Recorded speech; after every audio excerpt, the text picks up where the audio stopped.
Welcome to The Authentic Spiritual Journey, a weekly podcast featuring real and practical spiritual conversations from fresh perspectives here on the Experience of the Soul podcast channel.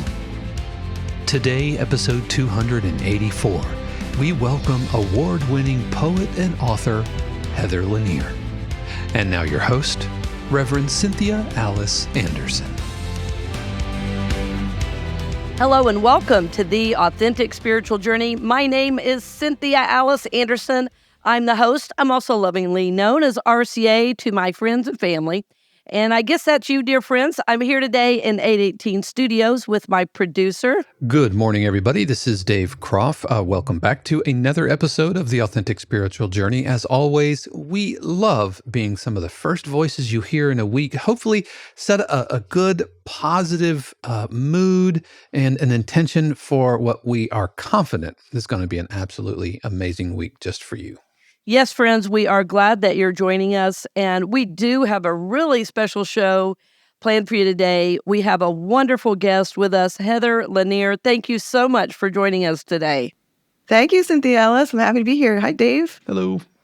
Today is a great day. Dave, what show number was it again? 200 and what? Show 284. What?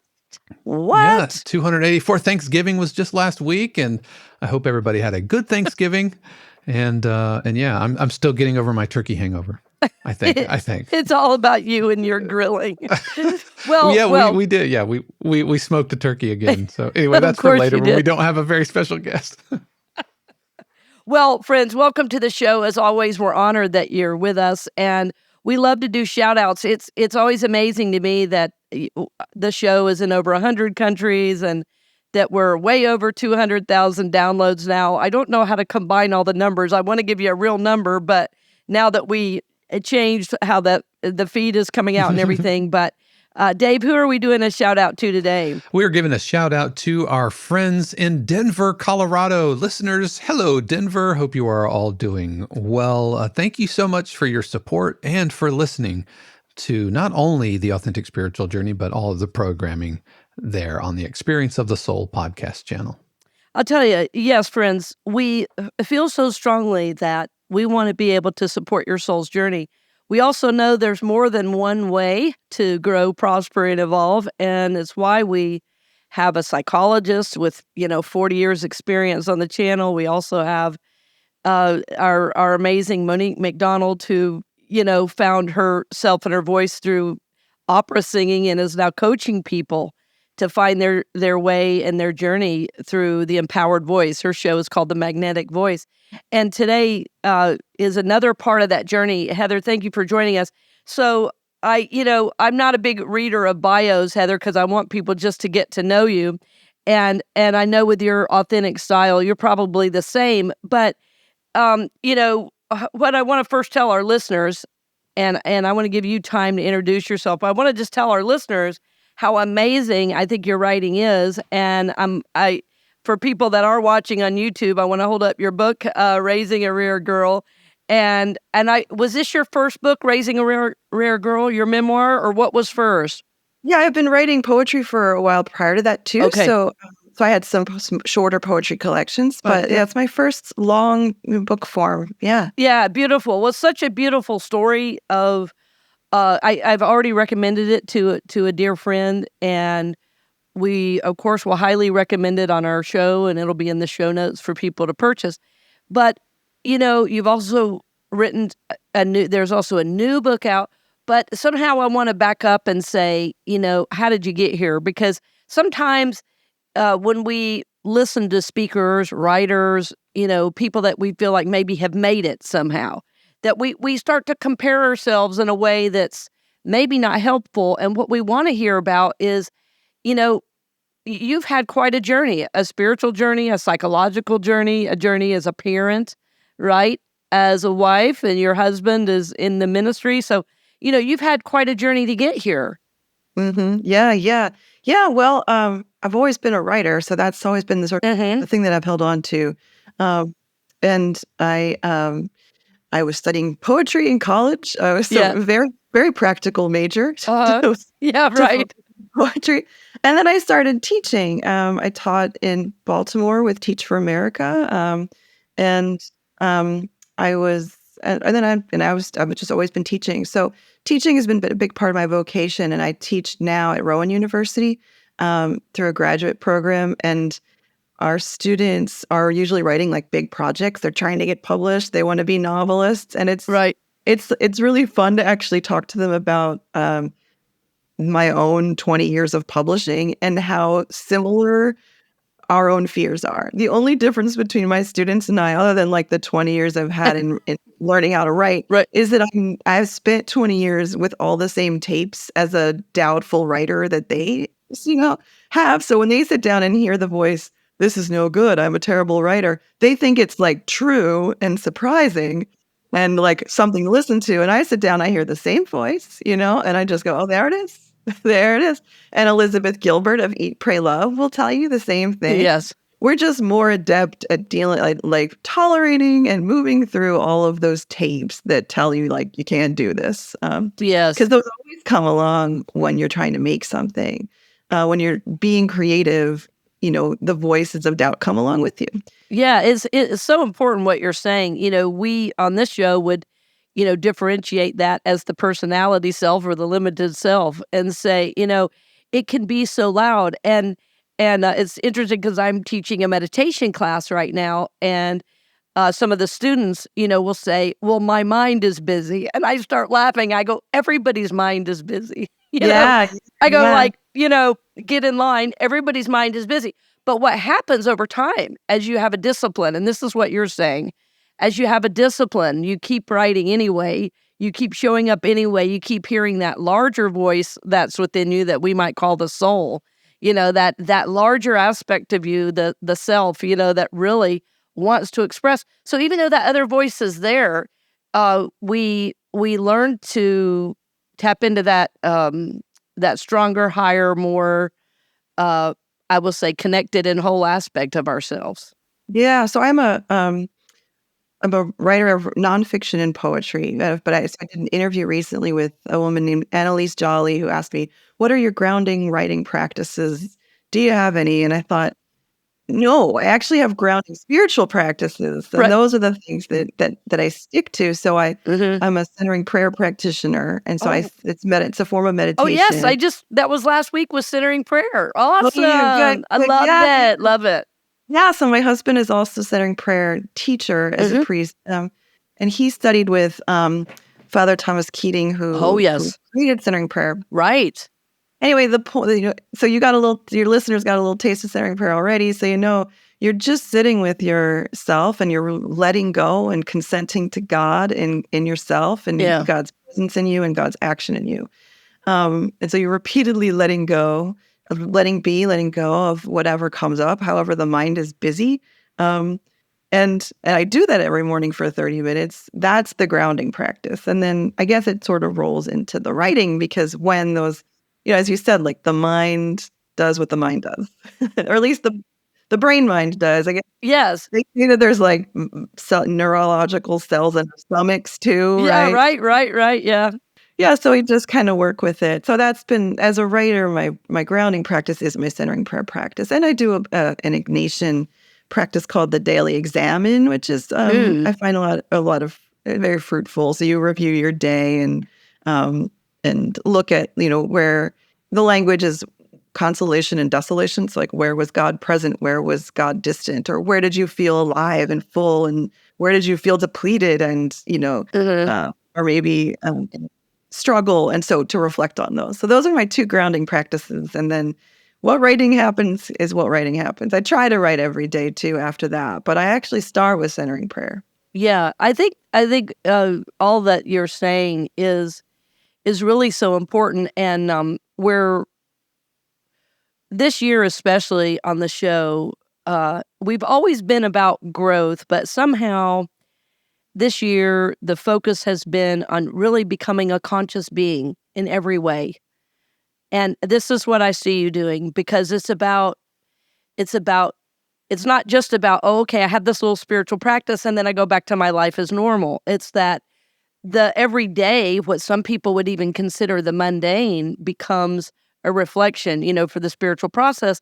And in your parenting, the thing that struck me in your book, Raising a Rare Girl, was you had, some initial practitioners that weren't exactly supportive and didn't know how to reframe, did not know how to language what was going on, with your daughter. And as you found a language, as you, worked through these things, you were much more conscious than the people trying to, quote unquote, support, her journey. So what I hear you saying is exactly what we've been talking about is, I said my ultimate goal is to become a conscious being, to live from the center. And so the type of practices you're doing are to do just that, right? It's not just, here's my spiritual practice over here, and then here's my life. It's that the spiritual and the mundane are wrapped as one, or what we might consider the mundane, because nothing really is mundane, of course. Yeah, absolutely. It's a hard thing to do though, right? Because you have your practices and then you've got your daily life and how to bring those together sometimes. I do find myself setting an intention in the morning, like I want to give myself more rest in the day, if that's like an intention. And then all of a sudden I notice that by 1:00, I'm like ramming through all this to do. Right. So it's good. And so I keep a journal for those things and try to write down maybe that's just as a writer, that's what I want to do, but write down what my intention is for the day and just remind myself a couple times in the day, what was I intending? And those usually, I try to tap into those intentions from that deeper soul place, like to let the still small voice tell me what it is that I'm seeking, rather than, my personality self, as you say, or myself, like directing the agenda. Yeah. I know that's a practice too. We talk about often on the show. I do that every morning as well, to set my intention for the day. Sometimes I call it my morning pages. Sometimes I call it my I am. Sometimes I call it my intention, but it's all the same. And each morning it's like tapping in. And sometimes the word I get, like this morning, I'm not sure why the word was fearless, but it was. So sometimes it's like my intention is pretty boring, like nobody would care to hear about it. Like it's like grounded, it's not sexy. In other words, everybody now is trying to sell everything as powerful and sexy, and the real work is frankly kind of boring to others at times. But a few days ago it was grounded. Another day it was strong. But it only means to me what it means to me. Like nobody else would even have a clue, even if they saw the word, what my intention was around that, because it's the deeper internal work. So today, for some reason, that word was fearless, and I'm still sitting with that to discover why that is. Oh, wow. That's exciting. You can explore it all day. I'm like, okay. Like it came so strongly. I could not write another word. Like I almost fought with the word. Does that make sense? Yeah. That's inspiring. Yeah. It'll be interesting to see at the end of the day how it came up, or how long the word will be relevant. The word that ended up has repeatedly been an important word for me is the word enough. And that is, again, not a sexy word. Right. I keep thinking, like, surely there's, joy. Like, joy. Can I get joy, God, please? And instead, no, enough has been really powerful. Like, what is enough? When is it enough that we're doing? What do we do enough? When do we feel like we have enough? I've been writing that one for over a year, on and off. It's been relevant. But again, it's funny how, it's not a sexy word, and it wouldn't be exciting to others. Right. Well, and I have there's a little practice I do too, where there's a statement where I use, I release and I create. So, and I had one about enough and being enough for nearly a year, every day. Yeah. I release the idea of not enough. I create goodness, wholeness. Basically, it's opposite to know, and that really is the real work. And for some reason, that's reminding me of your TED Talk. I watched it about a week ago, and I think the title, you could please correct me, is "Good and Bad Are Inescapable," or no, "Good and Bad Are Incomplete Stories We Tell Ourselves." Yeah, that's it. Mm-hmm. And I wanted to bring that up, especially for our listeners, because so I'm ordained in the Unity faith, which tends to be happy, happy, joy, joy. There's no bad, and so there's a real shadow, in my view, in the Unity movement and all New Thought that there doesn't want to be an admittance of what is, of what needs to be healed, what needs to be looked at. That said, the polar opposites of good and bad are incomplete stories, right? So it's so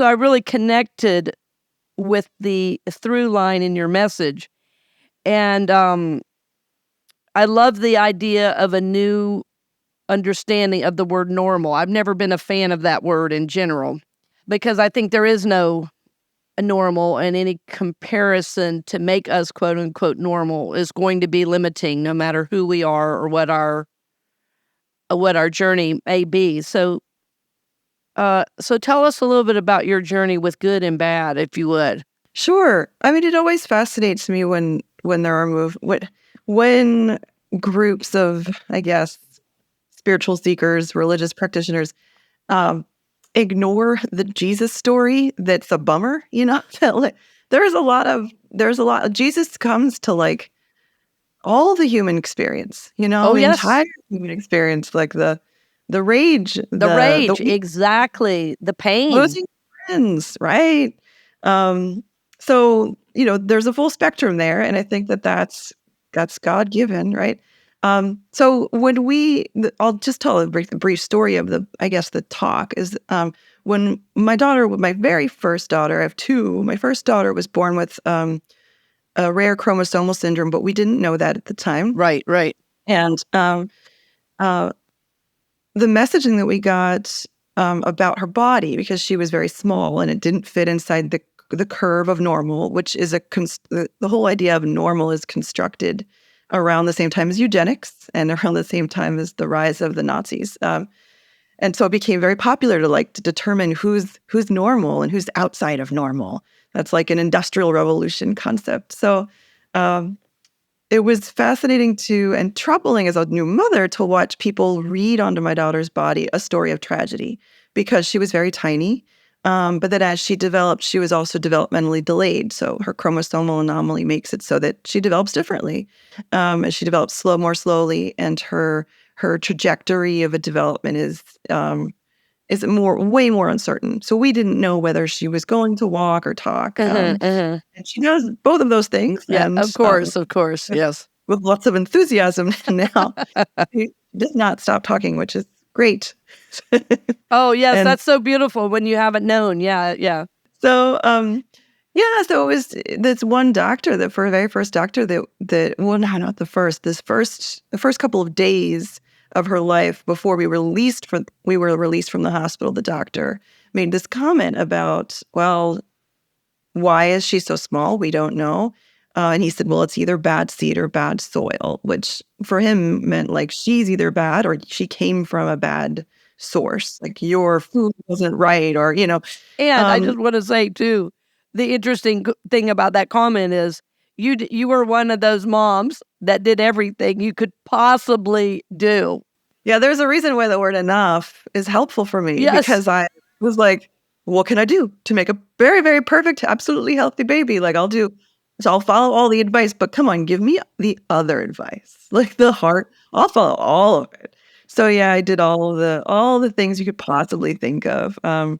To even actually, I didn't even write about this, but I even actually had all the mercury fillings removed from my teeth like years before I gave birth, because I wanted this very, very healthy baby. So yeah, I was pretty particular about food and things like that. And yeah, so that quote was devastating, but also helped me see that these ideas, these concepts of good and bad are human concepts. Like we've got human concepts of what's good and bad, and then we've got divine concepts of what are good and bad. And that those are not the same. So on the medical world, they were seeing my baby as like bad, as a problem. And from a divine lens, which was gifted with because I was the mother of this beautiful child. I had this brief glimpse of divinity and seeing how good she was, because she's a gorgeous baby and a human being. So that's a little bit of what the talk is about. And then I talk a little bit about how she grows and how I continue to see the ways that these ideas of good and bad, our human ways of interpreting what's good and what's bad are really limited. And we really have to hold those really lightly. So, when we say, oh, this is a bad thing that happened, you really just never know. And some of the most transformative things are the hard things, the things we thought were bad, that ended up being real gifts, like deep, deep, life-changing gifts. Yeah, absolutely. Because they ended up crucifying our small personalities. Yes. Yes. That's why. Yes. And that's why if you're a fan of the Jesus story, like the cross is our inspiration. Oh, yes. There are things we got to hang up there, and it's painful. Like, it was very painful to work so hard to want to make a baby that would be free from any pain and suffering because she'd be healthy, fully healthy, and totally loved. And yes. Yes. And realize I can't guard my children against suffering and pain. Bummer. Like, that's it. That who knew that we couldn't do that? I thought I was all powerful, but it turns out I was not. Well, and that's a beautiful intention to have as a parent, because a big part of parenting is making the best, safest environment, for your child to grow. My son, is exactly the same. And his birth mom did all the same that you did in terms of taking all the right vitamins and, and all of that.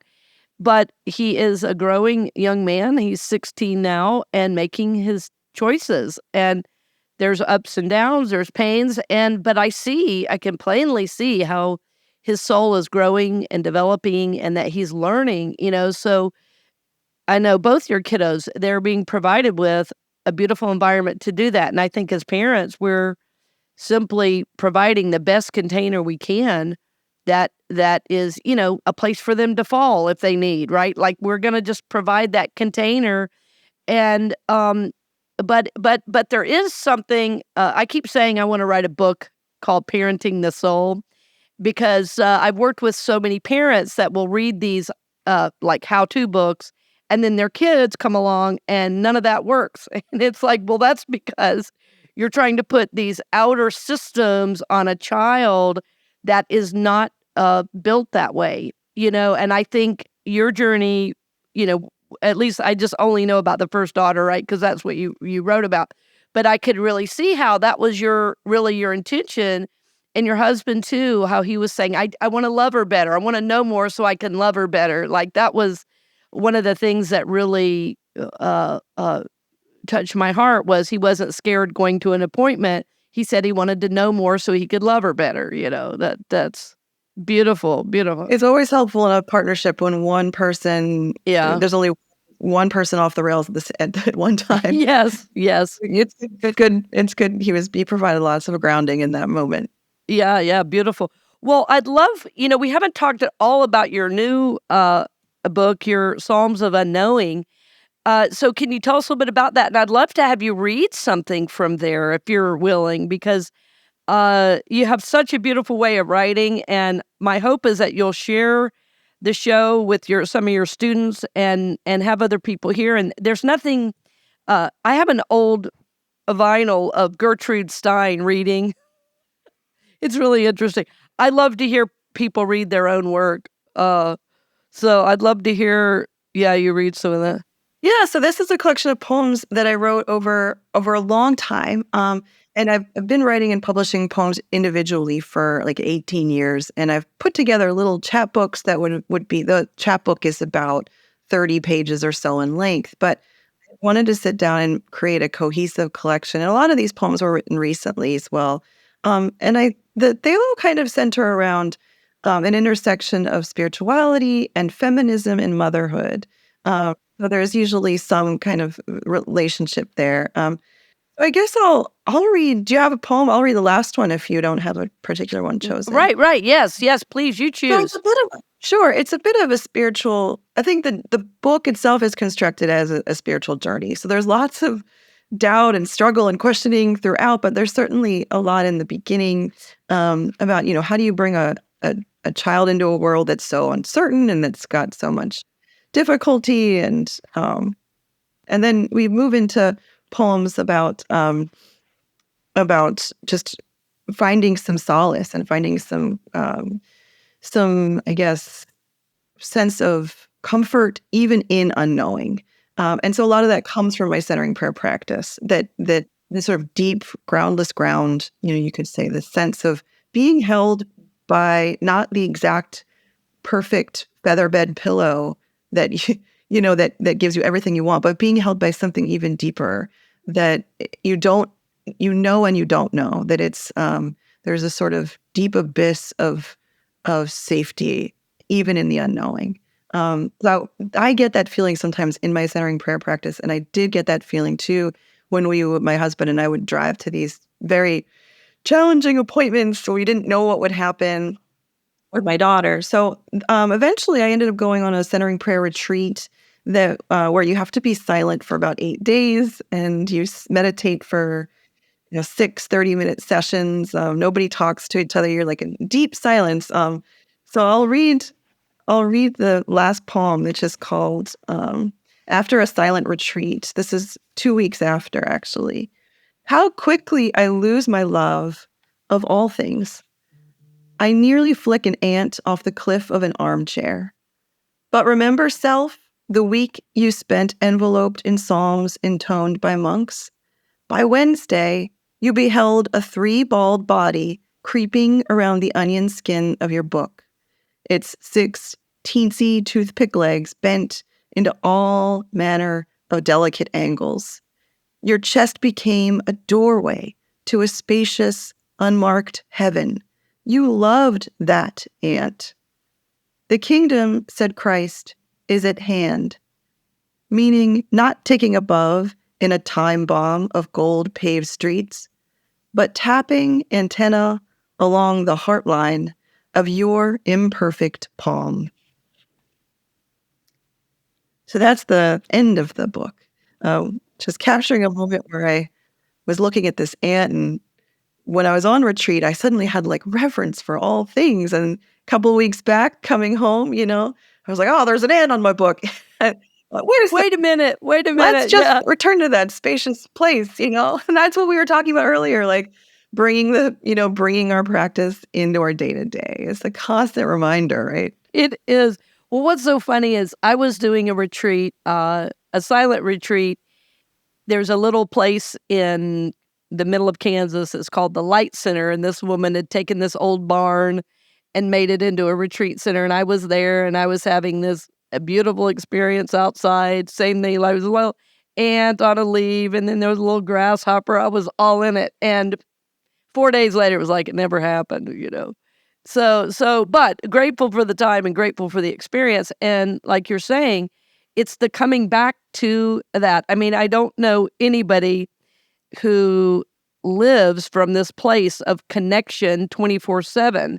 But the idea, in the meditative work and the desire to become conscious, the desire to grow our soul is simply to come into that space more often than not, and Boy, I'm very comforted by all the lines in the Bible where it'll say, and then Jesus went away for a very, for how long? Like, right.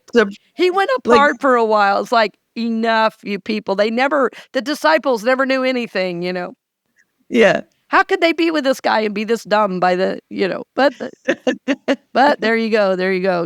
Yeah. Well, what's next for you, Heather? I know you're, like you say, you're teaching at the university, or you're doing a lot of writing. If people want to find you, is there a way to what's the best way to find info about you and follow your work?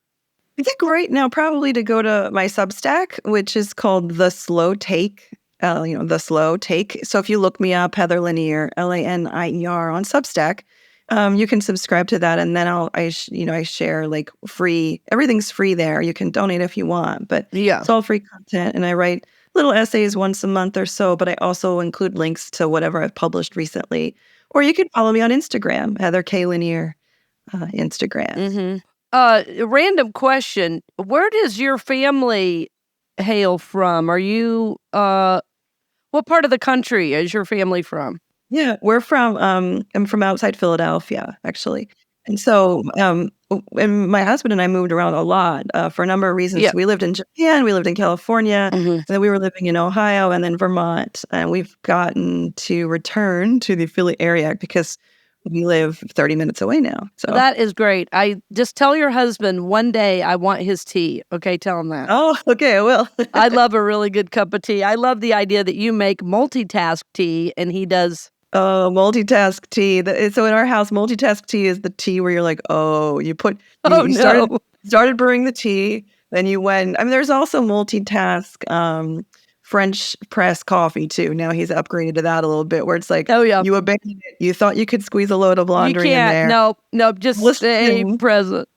Yeah, you've made a terrible hot beverage for yourself. That's multitask coffee or tea. Oh, yeah, I love it. Love it. Well, I thank you for your time today. And I know our listeners have really enjoyed, having you with us. And I would love to put a link to your TED Talk with your permission in the show notes, because I think it's just good. And I think it would be great for any parent of any child to watch it, because I think we do let our, what quote unquote society says, really influence how we view our children. And it's such a holy and sacred connection that, and you bring it back to that, seeing the good, seeing the holy, and seeing, just wishing for, how do I support this soul? And how do I love this soul? So that you do a beautiful, beautiful job with that.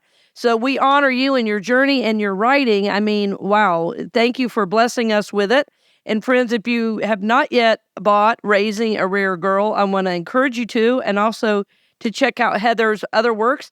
And Heather, thanks again. And to all of our listeners, thank you all. We're so honored and blessed that you support the show, both with your listening, with sharing, and your financial support. We thank you and bless you and look forward to seeing you next week. And blessings on the journey, dear friends. Thank you. We hope you've enjoyed this episode of The Authentic Spiritual Journey here on the Experience of the Soul podcast channel. This channel is made possible because of listeners just like you.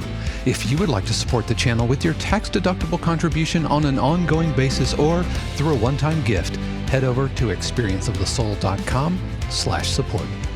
The Authentic Spiritual Journey is copyright 2023, Cynthia Alice Anderson, all rights reserved. Our theme music is composed by Dave Croft and used with permission from RR Hot Publishing. The Experience of the Soul podcast channel is a production of 818 Studios.